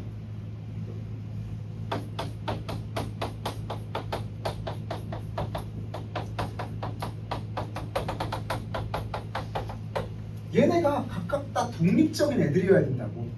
너랑 나라는 존재가 서로 영향을 안 미치고 그냥 각자 존재해야지만 나한테 최선인 게 나한테 최선인 게 총합을 올려준다, 이렇게 말할 수가 있는 거라고. 그러니까 얘랑 얘가 최대의 이익을 추구하는 게 얘랑 별로 상관이 없고, 각각 상관이 없어서 서로 이제 상관관계가 없을 때만 얘가 최대화되면 전체가 최대화된다, 이렇게 말할 수 있는 거잖아요. 그렇죠? 얘가 올라가면 저절로 얘가 줄어. 만약에 그런 관계가 있다라고 해. 그러면 각자의 이익을 최대화하는 게 전체 이익 최대화하는 거 아닐 수도 있잖아. 수학적으로 얘기하면 이렇잖아요. 여러분들 이거 어려운 수학 얘기 아니에요. 그냥 상식 얘기예요. 나 이거 수학 쓰려고 얘기한 게 아니야. 그러니까 공동체주의에서 이렇게 말하는 거지. 자유주의자 너네 진짜 이런 개소리가 어딨냐. 아니 너랑 나랑 얘랑 어떻게 따로따로 놀고 서로 상관이 없어. 모두 다 얽혀있기 때문에 이 원자적 개인과는 가정 자체가 틀렸어. 그러니까 개인의 이익의 합이 극대화되는 선택이 사회적으로도 최적인 선택이 아니야 라고 하면서 무슨 예시들을 들까요? 수많은 예시들을 들 수 있겠지. 그 중에 하나가 아까 얘기한 공공재 그런 것들도 될 수 있을 거고. 봐봐, 공공재, 공중화장실 생각해봐봐. 나도 더럽게 쓰는 게 나한테 최대한의 이익이야. 내가 왜 노력을 들여서 여기를 청소해야 돼? 얘한테도 더럽게 쓰는 게 최대한의 이익이야. 각자 최대한의 이익을 추구했는데 그 결과로 공공의 공간이 더럽혀졌잖아. 그리고 누구도 그에 대해서 책임을 안 지잖아. 이런 문제들도 있고, 그리고 그거보다 더 근본적으로 뭐냐면 개인이라는 건 이렇게 근본적으로 서로 얽혀있는 존재지 서로 독립적인 존재가 아니기 때문에 이런 주장 자체가 개소리라는 얘기를 하는 거예요, 샌델은. 그래서 샌델 같은 공동체주의자들은 어떤 개인관을 주장한다?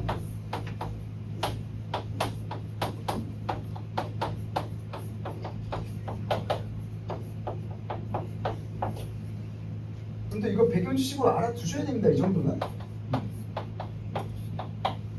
그러니까 지금 단어치는 못하더라도 계속해서 들어둬서 나중에 들으면 익숙은 해야 돼. 그러니까 지금 다는 안 넣더라도 이런 얘기를 하는 거라고요. 영고적 자 그리고 사회적 자. 그러니까 나라는 존재는 그냥 나라는 원자로 존재하는 게 아니라 그냥 사회 속에서 존재하는 거고, 사회 전체가 좋아지냐 나빠지냐에 따라서 나의 복리도 결정되는 거야. 그러니까 요게 먼저 있고 요거에 따라서 이게 수시로 움직이는 거야. 얘네가 그냥 각자 독립적으로 존재하는 게 아니야. 그러니까 수식 잊어버리세요. 저건 그냥 예를 든 거예요. 그러니까 각자가 독립적으로 존재하지 않으니까 개인의 이익의 합을 그냥 사회 전체의 이익으로 볼 수 없는 거라고. 그러니까 우리는 어떤 고민을 해야 된다라고 얘기를 하는 거야. 개인의 이익 최대화가 아니라 어떤 공동체를 만들어야 될까? 공동체를 단위로 놓고 생각해야 된다는 거야. 개인을 단위로 놓는 거는 가정 자체가 말이 안 되고 알 수도 없는 거라는, 결과를 알 수도 없는 거라는 거지. 그런 얘기하고 있는 거예요. 그래서 개인은 독립적인 존재가 아니다. 원자적 존재가 아니다. 사회적으로 얽혀있다. 이 정도만 여러분들 기억하시고 나중에 제시문을 보면서 끌어낼 수 있으면 되는 거예요.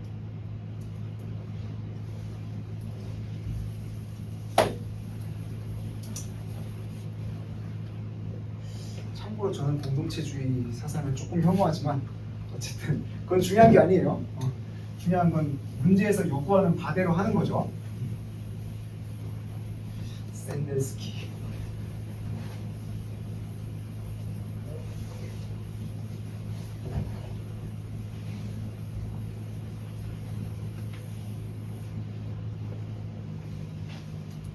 그런 얘기를 하고 있었어요. 그래서 개인의 이익의 합이 사회 전체의 이익의 극대화다. 그러니까 개인들의 자유를 최대한 보장해주고 국가 간의 관계를 확장하면 어떻게 돼요?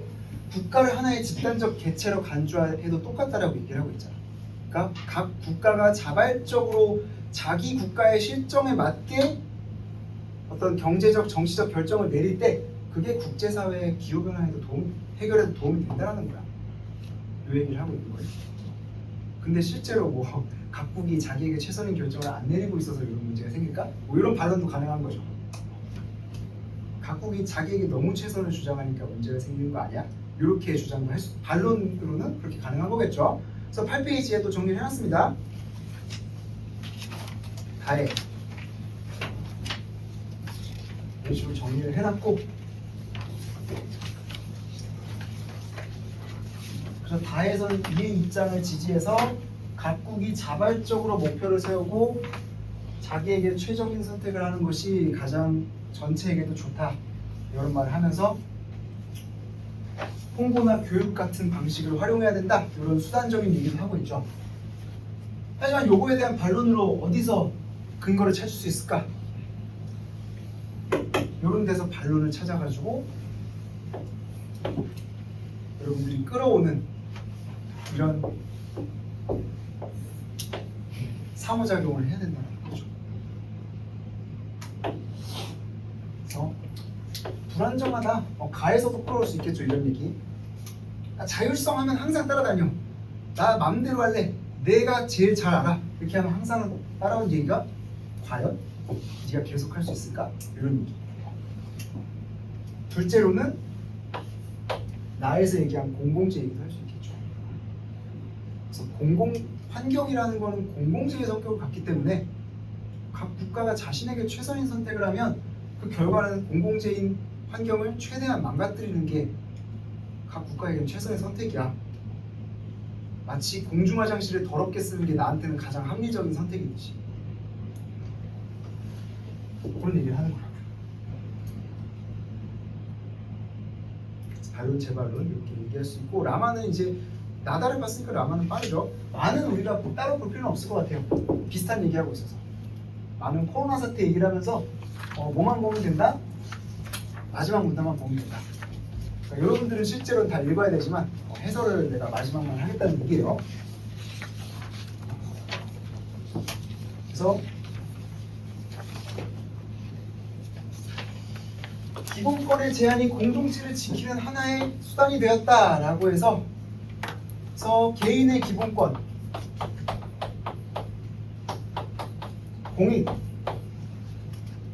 공익과 기본권. 기본권은 개인이죠. 기본권은 개인이고 공익은 공동체입니다. 결과적으로 코로나 사태는 이 중에서 뭐를 우선시하는 게 필요하다는 결론을 줬다. 그쵸? 이 제시문에 따르면 이게 더 필요하다는 결론을 줬다라는 거예요. 그러면서 이제 전산화된 관리를 통해서 우리가 전산화해서 일원화된 관리를 할 수 있었다. 그러니까 효과적인 통제 방식을 사용할 수 있게 되었다. 그런 우리 아까 얘기한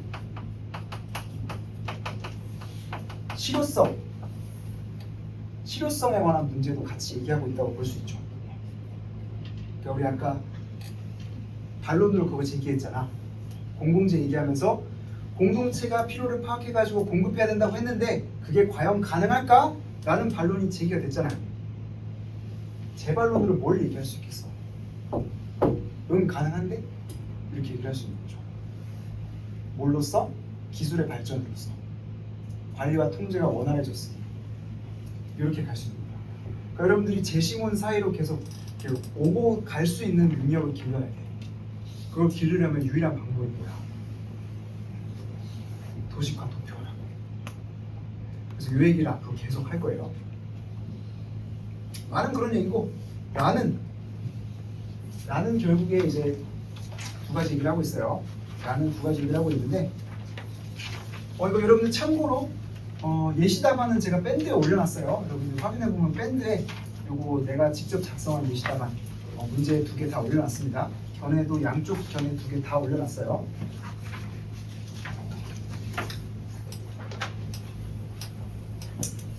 그리고 나는 결국에 무슨 얘기예요? 정리를 해보면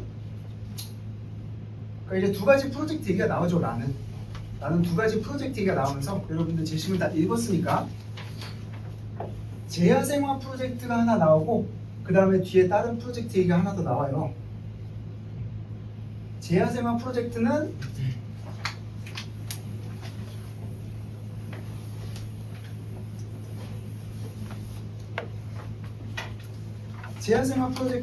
이거 강제랑 자발적 참여 중에서 뭐예요?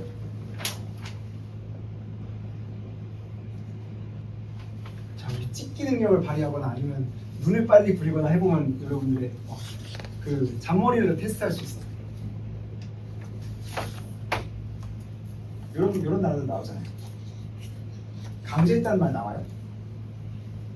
자발적 참여와 시간적 금전적 희생 때문에 성공했다. 이런 얘기도 나오고, 그리고 그러니까 이타적 생명해를 자발적으로 실천한 프로젝트였다. 이런 얘기들이 나오잖아요. 그러면서 그러니까 이런 대리버드도 좀 사용을 하고 있어요. 그래서 보면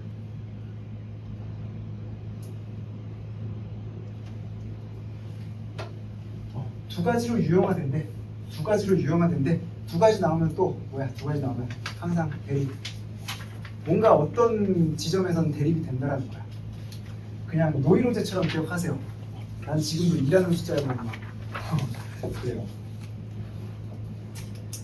두 가지로 유형화된다. 하나는 한정된 자원과 에너지를 효율적으로 사용하여 자연과 이익을 함께 도모하는 방법이야. 대립되는 방법이라며. 하나는 함께 도모한다 그러면 다른 하나는 뭐겠어? 하나는 함께, 우리 함께 대등하게. 다른 하나는 뭐겠어요? 다른 하나를 위해서 다른 하나를 희생시키자. 이런 게 되겠지. 이거 짐작할 수 있어야 된다고. 뒤에 확인해보면 맞아요. 실제로 내가 맞으니까 그냥 끼워 맞추는 게 아니라 그런 거잖아. 우리 자연과 인간의 공세 두 가지로 유형화된다. 대립되는 두 가지 관점, 대립되는 두 가지 방식이 나타나는 거예요. 하나는 인간과 이익을 함께 도모하는 것이고, 다음 페이지 보겠습니다. 그러니까 여러분들이 얼마나 이분법적으로 사고하면서 글을 논리적으로 구분하면서 읽을 수 있는지를 보는 거라고요. 모든 구분은 다 이분법이에요, 여러분. 이건 내가 하는 얘기가 아니라 논리학의 기초입니다. 모든 구분은 다 이분법이에요. 날 믿으세요, 이 얘기할 때는.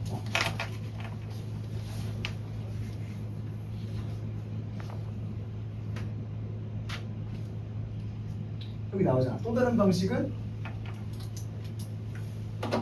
자연을 본래의 모습으로 되돌린다. 본래의 모습으로 되돌린다 하면서 남섬으로 많은 주택과 산업시설을 이주시켰다. 이렇게 얘기가 나오잖아요. 그러니까 뭐예요 이게? 다시 야생화시키기 위해서 도시지역의 그런 문명을 없앴다라는 거 아니야. 그러니까 첫 번째는 함께 도모한다. 그러니까 이제 미술관을 건립하고 막 그래가지고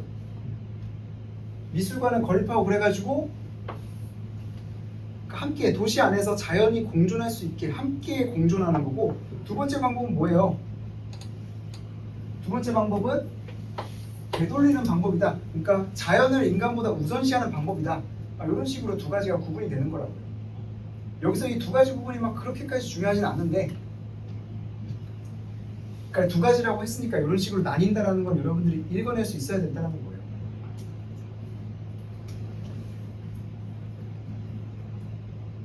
그래서 나는 결국에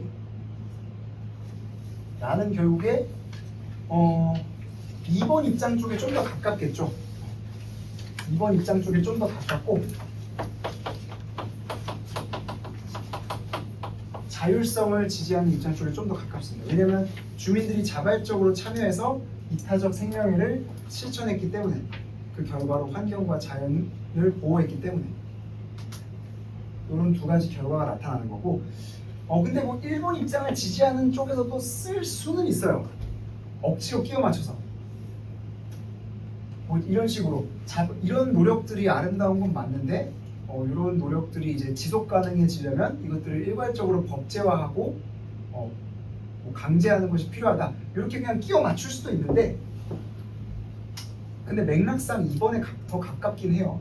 왜냐하면 자발적으로 주민들이 참여하는 걸 전제로 했잖아. 그리고 나머지는 1번 2개고 2번 하나잖아. 그러니까 두 개씩 나와야지. 그런 관점에서 2번으로 봐야 된다는 거죠.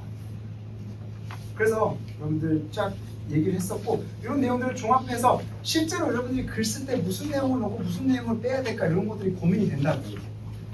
그거는 내 예시답안을 참고하면서, 특히 들어온 지 얼마 안 된 친구들일수록 뭐 하라? 예시답안 필사 계속하라. 요거 말씀드렸죠? 그렇고 2번 문제는 1번 문제 봤으면 빠르게 볼 수 있어요. 2번은 되게 쉬웠어요. 처음 보는 친구들한테는 어려울 수 있지만 한 달 정도 하고 나면 다들 요 정도의 문제는 쉽다고 느낄 거예요. 초반이니까 어려운 거니까 그렇게 생각을 해주시고, 자, 문항 2번 뭐라고 하고 있나 봅시다.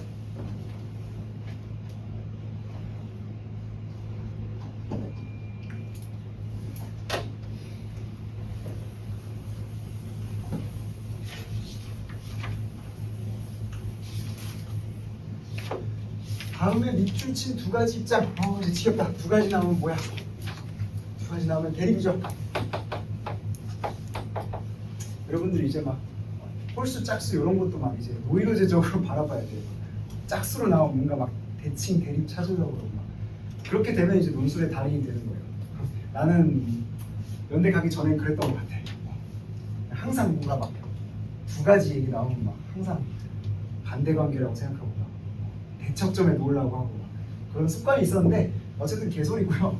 여러분들이 봐야 될 건 뭐냐? 두 가지 입장 중 하나를 고른 뒤 그것이 자료 1의 가유형 나유형 중 어느 것에 해당하는지 밝히고 이유를 서술하시오. 첫 번째, 가의 두 가지 상반되는 입장이 있대. 그 중에서 하나를 골라서 이게 가와 나 중에 어느 것에 해당하는지 밝히라. 이거 우리 저번에 연대 도표 문제 풀 때도 이런 식으로 풀었잖아요. 표 1의 A그룹과 B그룹이 각각 어디에 해당하는지 그거 먼저 밝히고 시작했잖아. 항상 분류부터 시작을 하는 거예요. 도표는 거의 다. 그리고 그 이유를 서술하고 두 번째, 뭘 하라? 자료 1을 활용하여 그 유형의 비중이 높아지는 사회의 특징을 서술하시오. 그러니까 자료 2에는 뭐가 나와요? 어떤 사회에 상반되는 특징이 나온다는 거야. 그래서 그게 가 유형이 높아진 사회는 어떻고 나 유형이 높아진 사회는 어떻다, 이렇게 구분을 하라는 거예요. 이것도 사회의 특징을 서술하고 뭔가 분류하고 설명하라. 그 다음에는 우리 뭐가 나올 거야? 세 가지가 나온 거야. 뭔가 벌써부터 막 많이 해본 친구들은 뭔가 좀 이제 약간 불안한 느낌과 동시에 뭐가 나올지 알 거예요. 자료 3을 활용하여 뭘 서술하라? 방안을 서술하라. 그러니까 분류하고 사회적인 문제점을, 이거 문제점이죠. 문제점을 얘기하라 한 다음에는 뭐가 항상 나와요? 대안 제시하라. 근데 대안 제시할 때 당신의 뇌피셜을 활용하세요? 아니면 주어진 자료랑 제시문만 활용하세요? 주어진 자료랑 제시문만 활용하면 된다는 거예요. 그래서 기후변화 대응에 적극적으로 참여시킬 방안을 서술하시오. 이렇게 나옵니다. 관점은 쉽죠? 관점은 굉장히 쉽고 명료합니다.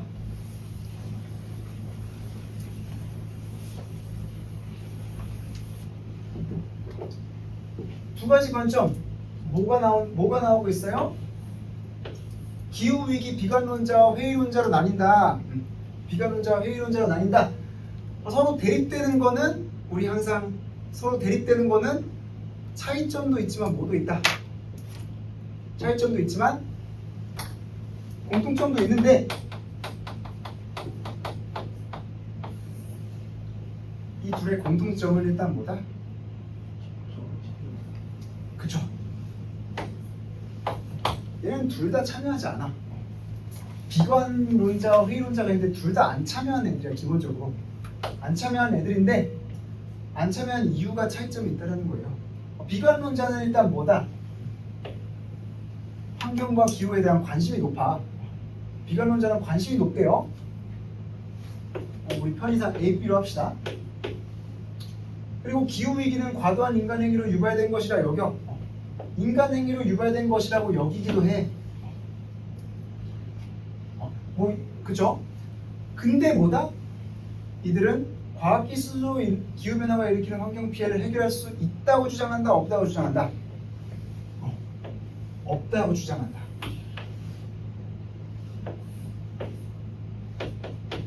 그렇죠? 그러니까 기후위기 심각한 거 맞아. 그리고 그게 인간 잘못도 맞아. 이게 그냥 자연적으로 일어나는 현상만이 아니야. 뭐 그런 주장도 있잖아요. 뭐 반대측에는 물론 아주 극소수설이지만 빙하기부터 지금까지 원래 기온은 그냥 쭉 올라왔다. 그 기온이 약간 그래프가 원래 좀 이런 가파른 그래프여서 그냥 자연적으로 일어나는 현상이 일어나는 것뿐이다. 그렇게 주장하는 사람들도 있죠. 물론 그건 학술적 토론의 문제이긴 하지만 어쨌든 좀 아니라는 게 대세설이죠. 그거 범위를 넘어섰다라는 게 대세적인 설이죠. 그것도 있지만 그 영향권 범위로 다 설명할 수 없다라는 게 대세설입니다. 그러니까 그렇게 한다는 거에 동의하지만 아무것도 우리가 할 수 없다라는 거야. 우리 그냥 망했어. 우리 그냥 죽으려면 기다려야 돼. 그래서 나 아무것도 안 할래. 요거인 거예요. 그리고 반면에 기후위기 회의론자는 뭐다?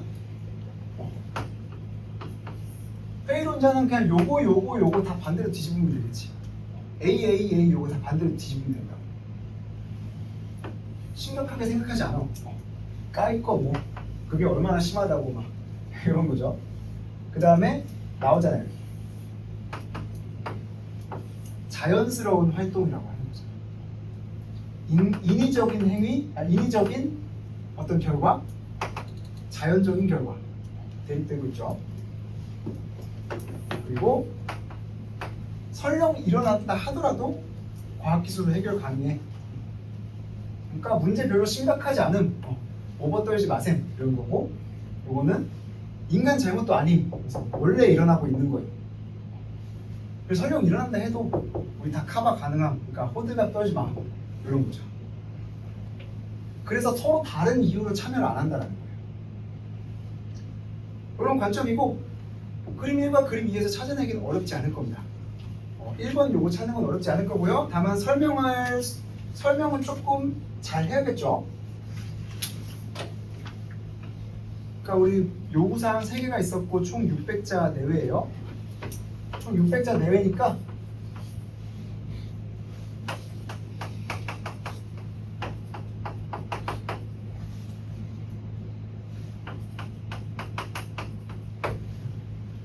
이렇게 설명을 해야 될 거라고요. 200자 내외로 각각. 그리고 한 문장은 한 50자 정도 된다. 그러니까 한 4문장 정도 안에 요거를 설명하면 된다. 여러분들이 이렇게 계산을 하고 제시문을 읽으면 됩니다. 환경 관심도와 기후위기 심각성에 대한 인식. 답 찾는 건 어렵지 않죠. 답 찾는 건 쉽지. 환경 관심 없어. 기후위기 안 심각해. 누구였어요? B. 회의론자였죠. 그리고 환경 관심 많음. 기후위기 심각함. 근데 아무것도 못함. 누구였어요? A, B가 논자. 요거이고 나머지 표에서도 가 하나가 똑같이 이어지니까 그냥 얘네 중에 하나 선택해서 설명하면 돼요. 근데 약간 전략적으로 여러분들이 회의론자를 선택해서 설명하는 게 나중에 방안 얘기할 때 좀 더 쉬울 거야. 왜냐면 회의론자가 좀 약간 기후위기 부정하는 사람들이니까 이 사람들을 약간 비판적으로 이렇게 하면서 방안 얘기하기가 좀 더 용이하거든. 그래서 전략적으로 얘를 택해서 설명하면 되는 거예요. 하나만 선택하라 그랬으니까. 그래서 회의론자들은 환경 문제에 아까 얘기했던 걸 그냥 그대로 쓰면 되는 거예요. 관심이 없고 심각성을 낮다라고 여기기 때문에 나유형에 비해서 위 수치가 더 적게 나타난다. 그러니까 이 수치적인 것도 비교를 해주시고 그 이유를 보기에서 찾아서 설명도 해줘야 된다는 거예요. 뭔 말인지 알겠죠? 그냥 가유형이다 나유형이다 이렇게 얘기하지 말고 환경 관심도 수치도 낮고 심각성에 대한 인식도 낮게 나타나는데 이는 보기에 나타나는 어떤 내용 때문이다 라고 그냥 연결을 시켜주면 된다고요. 마찬가지로 얘도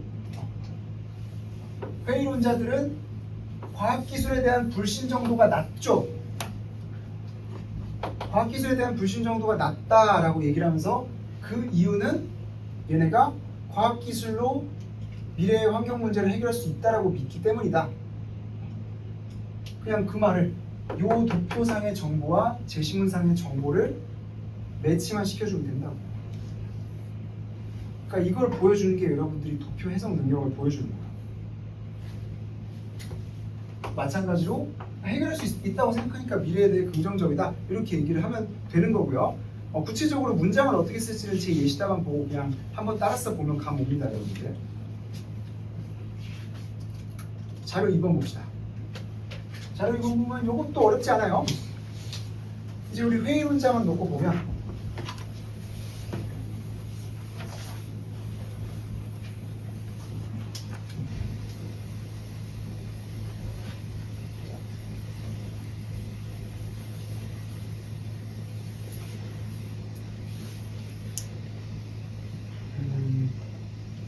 회의론자가 가 유형이죠. 이제 가가 회의론자니까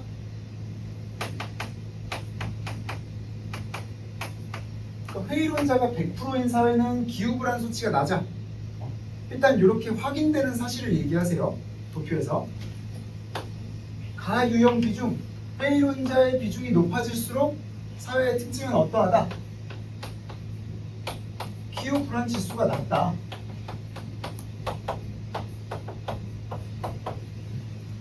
이건 그냥 도표에서 보이는 내용을 그냥 서술하는 거예요. 서술하고 그리고 그거에 대해서 해석은 어떻게 내놓는다? 요거에 대한 해석은 얘는 서술이고 해석은 회의론자들은 문제가 심각하지 않다고 여기면 똑같은 얘기 반복 않다고 여기며 기술로 해결할 수 있다고 보기 때문이다. 이런 식으로 서술, 해석 이 순서로 가면 된다. 얘도 마찬가지죠. 마찬가지인데 서술 먼저 합시다. 서술. 회의론자가 많을수록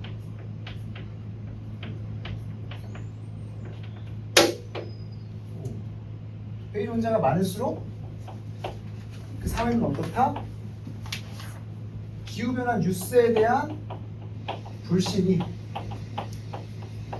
커진다. 뉴스에 대한 불신이 커진다.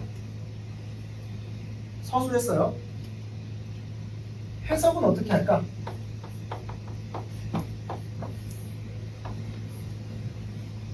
여기서는 여러분들이 제시문에 나와 있는 정보를 그대로 이것처럼 쓰는 게 아니라 뭘 해야 된다? 추론이라는 걸 해야 된다. 추론이라는 건 전에도 말했듯이 제시문에 명시된 정보로부터 명시되지 않은 정보를 논리적으로 이끌어내는 과정을 추론이라고 해요. 왜 회의론자가 많아지면 뉴스에 대한 불신이 높아질까? 우리 명시적 정보로부터 명시되지 않은 정보 끌어낸다 그랬잖아. 우리 명시적 정보를 알고 있는 거 뭐야 얘네들? 얘네들 기후변화 아니 이 자료에서 알고 있는 거 말고 보기에서 알고 있는 거. 기후변화가 그렇죠. 심각하지 않은 상태다. 그리고 인간에게서 비롯되지 않았다. 이렇게 믿고 있잖아. 이렇게 믿고 있기 때문에 뉴스를 안 믿는다. 이렇게 해석을 할 수가 있겠죠. 얘네는 기후변화가 심각하지 않다고 믿고 인간에 의해서 비롯된 것이 아니기 때문에 이 사이에 뭐가 들어가야 돼요? 자기가 이미 알고 있는 정보와 반대되는 내용은 믿지 않는 땡땡땡땡을 보인다 라고 해석할 수 있는 거예요. 요거 네 글자로 여러분들 아마 한 번쯤은 들어봤을 거예요. 자기가 기존에 알고 있던 정보와 맞는 얘기만 받아들이고 자기가 믿고 싶은 것만 듣고 자기가 믿음과 반대되는 얘기는 그냥 안 들어. 요거 네 글자로 뭐라 그럴까요? 자기가 듣고 싶은 것만 듣는다. 귀머거리 말고.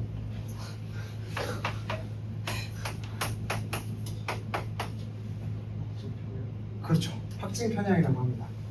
요거는 여러분들 알아두시는 게 좋아요. 요거 논술에서도 그렇고 구술 면접에서도 그렇고 단골로 나오는 주제예요. 어떤 사람들의 사회적 문제에 대한 인식 수준을 조사할 때 이 확증 편향으로 인한 왜곡된 여론이 나타난다 라는 말이 굉장히 앞으로 많이 나올 겁니다. 그러니까 이 확증 편향이란 말은 제시문 어느 곳에서도 하지 않았지만 여러분들이 알고 있는 정보로부터 끌어낼 수 있다고요. 기존의 기후변화가 심각하지 않고 인간에 의해 촉발된 것이 아니라고 믿었는데 그것과 반대되는 뉴스를 불신하는 현상을 보이고 있다는 점은 이들이 확증 편향을 가지고 있기 때문이라고 해석할 수 있다. 이렇게 추론을 한번 거쳐서 써주는 거예요. 그렇게 됐어요. 그리고 그림 5번.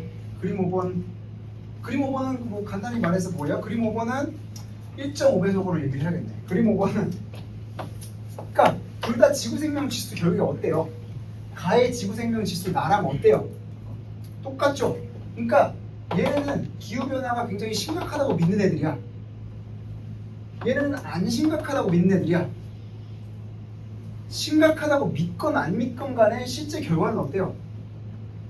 조금 약간 속된 말을 쓰면 둘 다 그냥 fucked up이라는 거죠. 둘 다 망했다라는 거죠. 그러니까 둘 다 생명 다양성 지수가 극도로 낮다. 그들의 믿음 확증 편향과 관계없이 믿음과 관계없이 생물 다양성 지수는 낮게 나타났다. 이렇게 여러분들이 표현하시면 됩니다. 그래서 이들이 확증 편향을 가지고 잘못된 판단을 하고 있음을 드러낸다 라고까지 명시를 해주면 되는 거예요.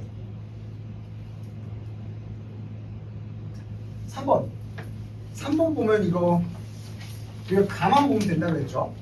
둘 중에 하나 선택하라고 했으니까 나는 그냥 반대로 얘기하면 되잖아.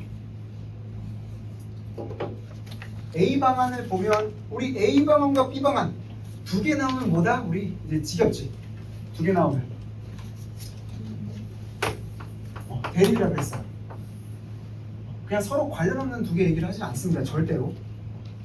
A랑 B는 뭐가 반대일까? 그 반대 반이어 쌍을 여러분들이 찾아내야 돼. 기후위기를 완화하는 탄소 배출 감축 활동의 효과를 홍보한다. 우리가 기후보호 활동의 효과를 홍보한다. 기후위기 현상을 홍보한다. 요거 대리버쌍으로 뭘로 찾아낼 수 있을까?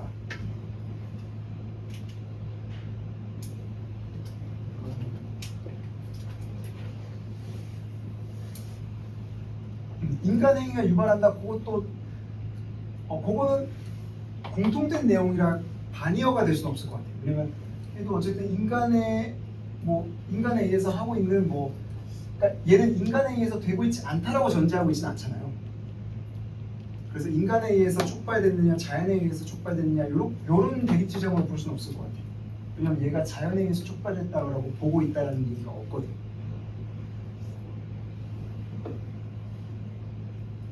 이거 대표적으로 A 방안 힌트. A 방안은 해결책을 강조하는 방안이에요. 그럼 B 방안은 뭘 강조하는 방안일까? 해결책의 반대말. 망한 해결책 이러면 안 돼요, 여러분들.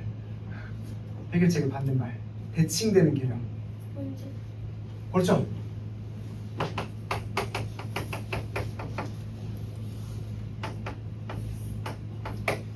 그러니까 A 방안은 해결책에 대한 어떤 기대감을 강조하는 프로젝트고 B 방안은 문제점의 심각성을 인식시키는 프로젝트예요. 해결책과 문제점 중에 뭐에 초점을 맞추느냐가 다른 거고 그거에 따라서 A와 B의 대응 방식이 달라졌다는 거예요. 결과론적으로 봤을 때 A 회의론자들은 해결책과 문제점 중에 뭐를 강조하는 거에 반응했어요.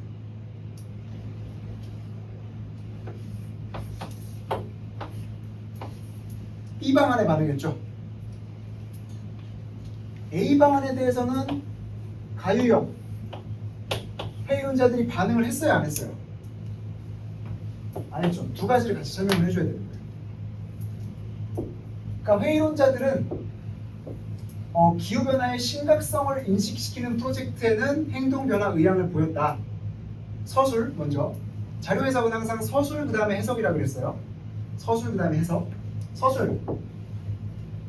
A그룹은 문제점을 강조할 때 반응했다. 해석. 왜 얘네는 문제점의 심각성을 인식시킬 때 반응을 했을까? 우리가 알고 있는 정보를 또 추론해보자. 얘네는 기존에 문제가 심각하다고 생각했어요? 안 심각하다고 생각했어요? 안 심각하다고 생각했는데 이 방안으로 인해서 그 인식이 바뀌었다라고 볼 수가 있겠죠. 그렇죠? 얘네는 기후 변화가 심각하지 않다라고 생각을 했었는데 그 위기감을 강조하는 아까 그 심각성을 강조하는 홍보 프로젝트로 인해서 그 인식이 바뀜으로 인해서 행동 변화 의향을 보인 것이라고 추론할 수 있다. 이렇게 쓴다고요. 서술 그 다음에 해석 이 순서로. 요거 서술은 쉽죠? 미래에 대한 해결책을 강조하는 방안에는 A그룹 회의론자들이 반응하지 않았어. 해결책을 강조하는 데는 반응하지 않았다. 그 이유가 뭘까 해서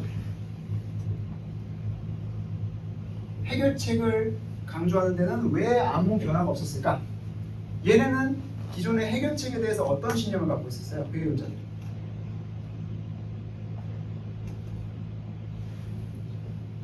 기후변화는 고가의 거 다 해결 가능하다.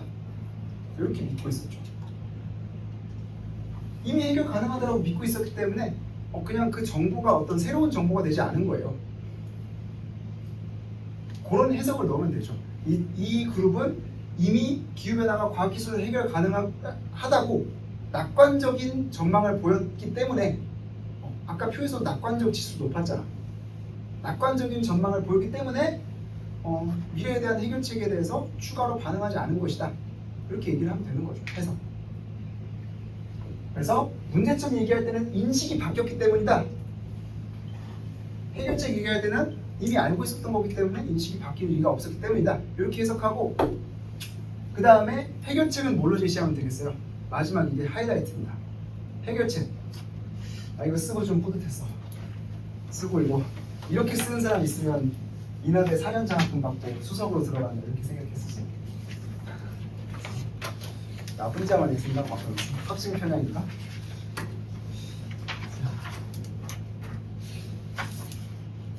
여기서 이제 9페이지를 보면 9페이지 표를 보면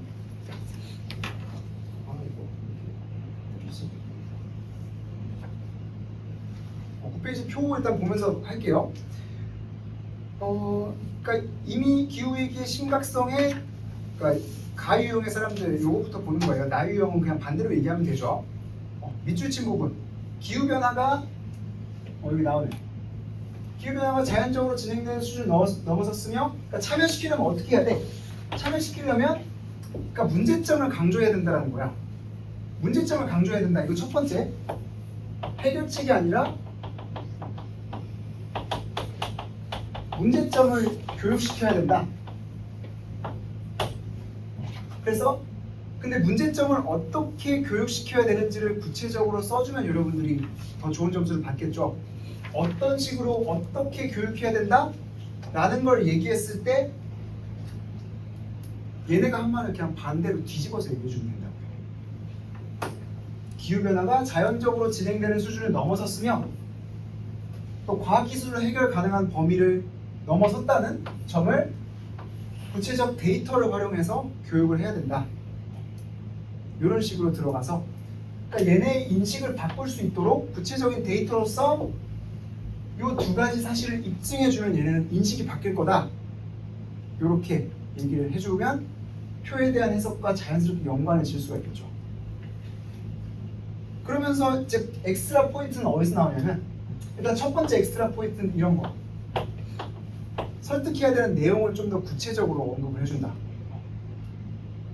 이 두 가지 사실을 구체적으로 언급을 해준다. 라는 점. 두 번째는 어디서 나오냐면 요거. 그러니까 A그룹 얘네들 아까 뭐라 그랬어요? 얘는 뉴스 믿는 애들이 안 믿는 애들이야. 불신지수 엄청 높았죠. 그러니까 얘네는 이런 기후위기에 대한 심각성을 알려야 되는데 뉴스를 통해서는 아무 방법이 안 된단 말이야. 왜? 얘네들은 확증 편향을 갖고 있기 때문에 뉴스를 불신하는 특성을 갖고 있다. 따라서 어떤 방식을 써서 설득해야 된다? 뉴스 같은 자극적인 보도가 아니라 과학적이고 객관적인 데이터를 통해서 그리고 교육이라는 방법을 통해서 설득해야만 효과가 있을 것이다. 요거까지 얘기하면 진짜 이거 수석이에요, 수석.